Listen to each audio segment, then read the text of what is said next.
Her name was Terese. I wasn't on the plane and in my seat long before I discovered Terese. I knew that was how to say and spell the two-syllable name that rhymes with that peanut butter cup, because she was gracious enough to let me and about 22 of her closest seatmates in on the history and good intentions of her parents, to make her name stand out in the crowd, though more than anything, it confused her and everyone who even tried to read her name from a list of names, because it's a name, right? And you have to correct someone mispronouncing your own name, right?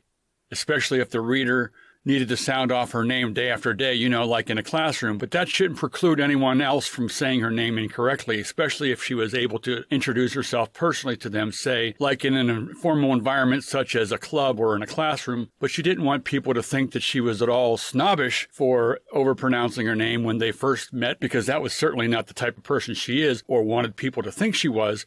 Not that that mattered to her at all in the grand scheme of things, though she wasn't at all sure anybody lived like that, the grand scheme of things. So she had no idea why people still use that antiquated phrase, but it's still all over the country in one form or another, and it is what it is, so to speak. But she certainly wasn't telling people how they should talk or behave, because far be it for her, a lowly college student, to get in the minds and hearts of people who really do have good intentions, if you know what I mean.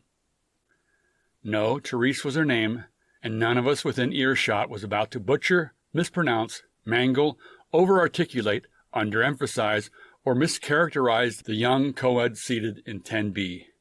May heaven help us and the person who does.